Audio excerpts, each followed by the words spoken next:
ETF index mutual funds నేర్చుకుని stock మార్కెట్లో రాణించాలనుకుంటున్నారా? వెంటనే ఈ నెంబర్కి కాల్ చేయండి.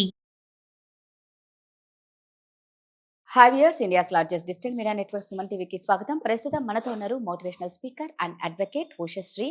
ఇక ఇప్పుడు మనం మాట్లాడుకునే టాపిక్ ఏంటి అంటే, ఒక 60 years 65 ఒక ఏజ్ వచ్చిన తర్వాత మనకి ఒకవేళ భర్తకి భార్య ఉండకపోవచ్చు, భార్యకి భర్త ఉండకపోవచ్చు, ఒంటరి బ్రతుకులైతే ఇద్దరూ ఉన్నా కూడా వీళ్ళు ఏం చేస్తారంటే, ఆస్తిలో అనేది ముందే రాసివ్వడం పిల్లలకి కరెక్టేనా? పోనీ రాసివ్వకపోతేనేమో చంపేస్తున్నారు, రాసిస్తేనేమో ఏ వృద్ధాశ్రమంలోనో అనాథాశ్రమంలో వేస్తున్నారు. మరి వాళ్ళ పరిస్థితి ఏంటి? ఇది ఎంతవరకు ఆ ఏజ్లో వీళ్ళు ఎలా జాగ్రత్తలు ఉండాలి? 60 years వచ్చాయి మనకి అంటే, మనం రేపు పొద్దున ఎవరిపైన మనం ప్రతిసారి అనుకుంటే ఒకరిపైన డిపెండ్ అవ్వద్దని. ఆ ఏజ్ మాత్రం ఖచ్చితంగా డిపెండ్ అయ్యే ఏజ్ అది. మళ్ళీ చంటి పిల్లలు అవుతారు. సో వాళ్ళు ఎలా జాగ్రత్తలు ఉండాలి? సో ఇది ఇప్పుడున్న కాలమాన పరిస్థితుల్లో ఒక 40 years నుంచి ఇలా అవుతుంది రాదా, అంతకుముందు ఇలా లేదు. అండ్ అందరిలాగా నేను మాట్లాడిన నా సంగతి తెలుసు కదా. Yes. అసలు ఇలాంటి స్టేజ్ వస్తుందంటేనే వాళ్ళ పెంపకం తేడా అంటాను నేను. అంతే. మా పేరెంట్స్ ఉన్నారు, ఇప్పటికీ నాకు డబ్బులు ఇస్తున్నారు. అండ్ వాళ్ళకి బాగాలేదు అంటే, నాకేదో వచ్చిన దాంట్లో మా నాన్నకు 1500 వేసా. ఆ 7 సేవలు నీ బంద ఎందుకు వేసావే 1500 అన్నారు మా నాన్న. ఆ నాన్న 3,500 పెట్టి నాకు ఇంకా కావాలని అడిగా. 1500 వేసి 3,500 కావాలని అడిగారు. పైన కొనిచ్చారు. పేరెంటింగ్ అనేది ఈ జనరేషన్ లో వర్క్ చేసి, లేకపోతే పిల్లల్ని చూసుకోకుండా, పిల్లల పెంపకము, రిలేషన్షిప్, వాళ్ళతో ఉండే కనెక్ట్ ని బట్టి ఒక్కటి అందరు ఇట్లా ఉంటారని చెప్పను. బాగా చూసుకున్న పిల్లల్ని కూడా ఉన్నారు, ఇబ్బంది పెట్టిన పిల్లలు ఉన్నారు, తల్లిదండ్రులు ఇబ్బంది పెట్టిన వాళ్ళు ఉన్నారు. నేను ఒక్క కోవకి చెందింది, మనం జనరలైజ్ చేయట్లా. First parenting. సెకండ్ థింగ్ ఏంటంటే, పిల్లలకి ఒక స్టేజ్ లో మనకి పాతకాలం సంస్కృతిలో వాళ్ళకి జనరేషనల్ ప్రాపర్టీ వాళ్ళకి ఇస్తే కరెక్ట్ గా ఆ ఏజ్ కి వాళ్ళు సెట్ అవుతారు.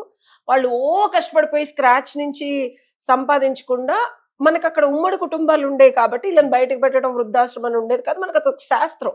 సో మళ్ళీ వీళ్ళు సంపాదించి మళ్ళీ వీళ్ళు పిల్లలకి ఇవ్వడం అనేది ఒక సైకిల్, అదొక సపోర్ట్ స్ట్రక్చర్ లాగా.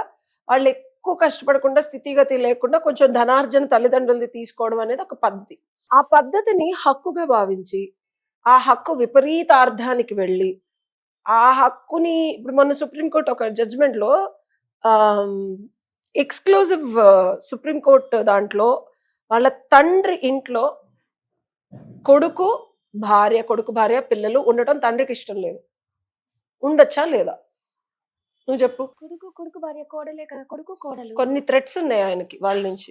అలాంటప్పుడు వద్దు అనే అనుకుంటారు. సో వాళ్ళు కోర్టుకి వెళ్ళారు, మా హక్కు మేము ఉంటామని. జడ్జి ఏం చెప్పారు తెలుసా? ఆయనకి ఇష్టం లేనప్పుడు ఆయన ప్రాపర్టీ మీరు ఉండటానికి వీల్లేదని. సో ఇలాంటి పద్ధతి ఉంది అని తెలిసినప్పుడు నేను చెప్పేది ఏంటంటే, తస్మా జాగ్రత్త.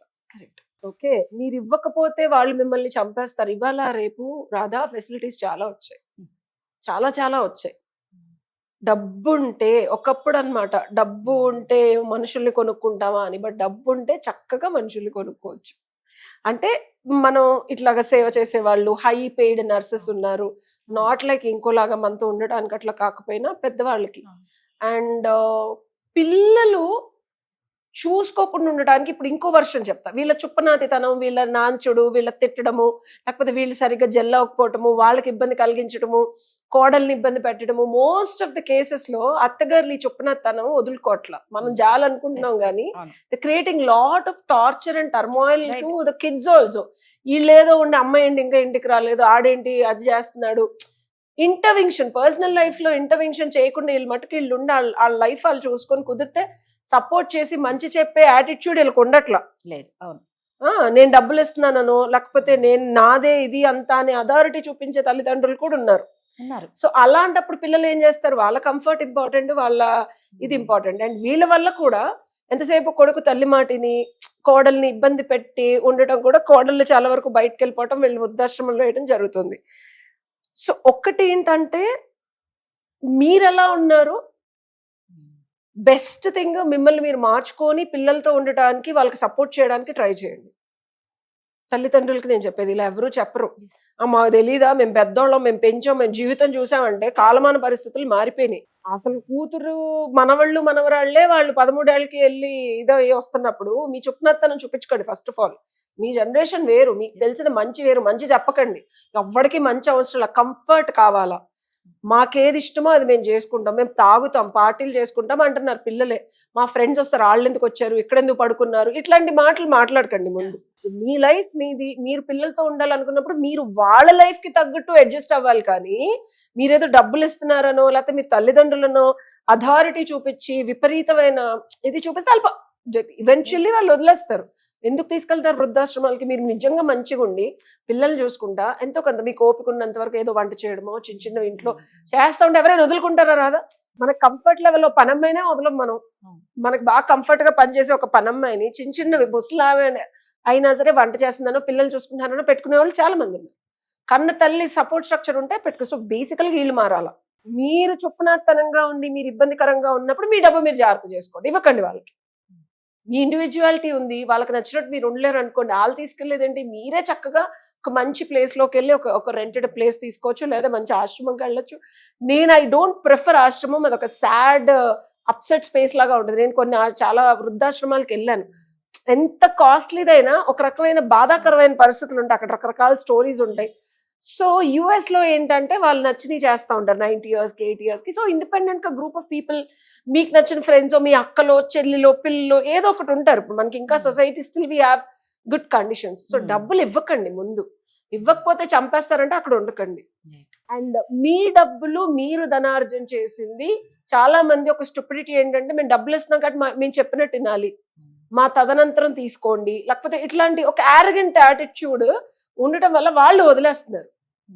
మీకు వాళ్ళు నచ్చలేదు కదా, మీ తదనంతరం కూడా ఇవ్వకండి, మీరే పెట్టుకోండి. వాళ్ళు ఏదైనా చేస్తే కోర్టులో అలాంటి లాయర్స్ దగ్గరికి రండి, we will make sure that you have your property. మీకు నచ్చిన కుక్కలకో పిల్లలకో ఆశ్రమాలకో ఇచ్చుకోండి. నోబడీ ఈస్ క్వశ్చనింగ్ అది మీ స్వార్జితం. మీ తాతగారు వాళ్ళ నాన్నగారి నుంచి వస్తే అప్పుడు వీళ్ళు లీగల్ హైర్ అవుతారు. బట్ వీళ్ళు మారాలి. రాదా మనం పెద్దవాళ్ళు నువ్వు జాలిగా అంటున్నావు కానీ ఎవరైనా సరే వీళ్ళని ఉంచుకోకపోవడానికి రీజన్ ఒకటి, వీళ్ళ హెల్త్ బర్డెన్ అవుతుంది. అండ్ హెల్త్ బర్డెన్ అయి మంచం మీద ఉండి విసిగిస్తూ ఉంటారు వీళ్ళు. అంటున్నాను కాదు, ఆ విసికి ఎవరు భరించలేరు, భరించే ఓపిక లేదు ఎవరికి. ఆ విపరీతంగా అది కావాలి ఇది కావాలి ఎవరిని కూర్చోనికుండా అట్లా చేస్తారు. కేర్ టేకర్ ఉన్నా సరే విసిగించే వాళ్ళు ఉంటారు. సో ఆ పద్ధతి మార్చుకుంటే ఎవరు వదిలేరు. This is the solution. అంటే కరెక్ట్ గా చెప్పానా లేదా? లేదు ఓకే. బట్ అందరం మళ్ళా అదే ఏజ్కి వస్తాం, అందరం కూడా అలాగే అయిపోతాం కదా అని ఎందుకు అనుకోరు? ఓకే, నువ్వు అన్నది కరెక్టే. ఈ రోజు మనకి ఈ వయసు ఉండొచ్చు, రేపు కూడా రేపు అనేది మనం కూడా ఎప్పటికైనా ఆ స్టేజ్కి ఖచ్చితంగా అందరం వస్తాం.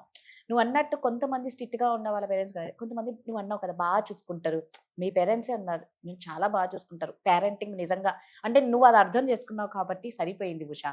కొంతమంది ఎంత నేను ఒకటి చెప్పనా, మా నాన్న నేను విజయవాడ వెళ్తే 4-5 రోజుల నుంచి ఉండలేను నేను మా నాన్నతో. నేనే చెప్తున్నాను, మా అమ్మ రమ్మన్నా సరే మీ నాన్న ఉంటే నేను రాను, నువ్వు ఒక్కదాన్ని, ఎందుకంటే కొడేసుకుంటాం, ఇద్దరం కొడేసుకుంటాం.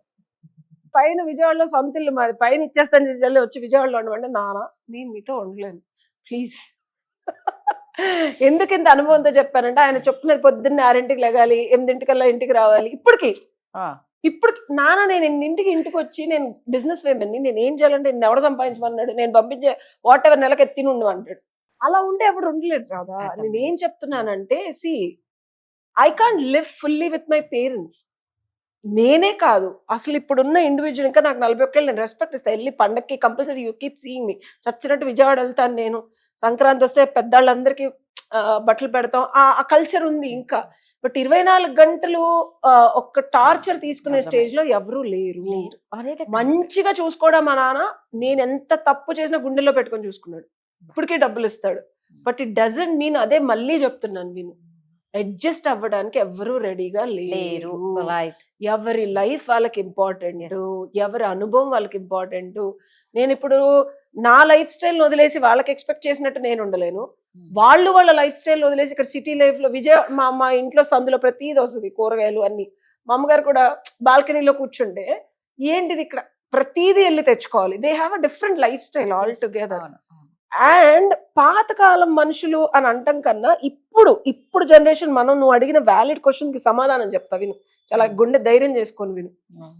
మనకి 60 ఏళ్ళు వచ్చేటప్పటికి ఇంకొక 2 generations మారుతాయి, ఎందుకంటే జనరేషన్స్ ఫాస్ట్ గా మారుతున్నాయి. ఓకే, అప్పటికి మనం హెల్తీగా ఉంది, మన డబ్బు మనకు ఉండాలి.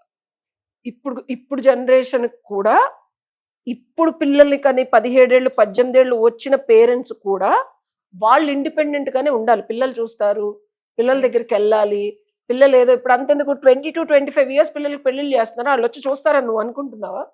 ఆ మగ పిల్లలు తల్లిని తండ్రుల్ని ఇంకా ఇప్పుడు ఉంచుకుంటారని నువ్వు అనుకుంటున్నావు? ఇప్పటికే లేదు అది. వీళ్ళు కూడా ఆ స్టేజ్కి వస్తారంటే నువ్వు అన్నది వ్యాలిడ్ క్వశ్చన్. ఎప్పుడు 10 ఏళ్ల క్రితం. అప్పుడు మనం భయపడేవాళ్ళు, అమ్మో మనం అత్తగారిని చూసుకోవాలి మామగారిని చూసుకోవాలి అనే ఒక కాంటెక్స్ట్ ఉండేది. ఇప్పుడు అసలు ఎవరెవరిని పెళ్లి చేసుకోవడానికి సిద్ధంగా లేరు. ఏం మాట్లాడుతున్నావు రాదా నువ్వు? 60 ఏళ్ల తర్వాత వచ్చి కోడలు చూసుకుంటుందా, కొడుకు చూసుకుంటాడా? అరే బాబు మీకు అసలు మీరు మాకు వద్దురా అంటున్నారు పేరెంట్స్. ఇప్పుడే 16 ఏళ్ళు దాటిన పిల్లల్ని చూడు, నువ్వు ఇళ్లలో ఉంటున్నారా? అసలు వాళ్ళు పేరెంట్స్ కి రెస్పెక్ట్ ఇస్తున్నారా? మన బాధ్యత. నువ్వు పిల్లల్ని కన్నావంటే రాసుకో, చెప్తున్నా, have fun when they are growing. ఆ క్యూట్ గా ముచ్చట్లు, వాళ్ళకి మనం పెట్టే డబ్బులు, వాళ్ళ చదువులకి. యుఎస్ లో ఎలా అయితే వాళ్ళు చిన్నప్పటి వరకు ఆ ముద్దు అంతే.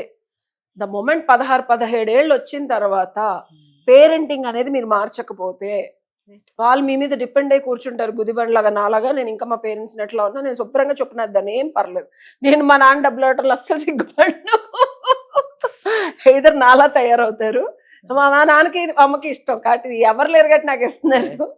బట్ కాకపోతే మీరు ఆ ఫైనాన్షియల్ కండిషన్ లో ఉంటారా లేదా ఇంకో 20 ఏళ్ల తర్వాత తెలీదు. వాళ్ళని ఇండిపెండెంట్ చేయండి.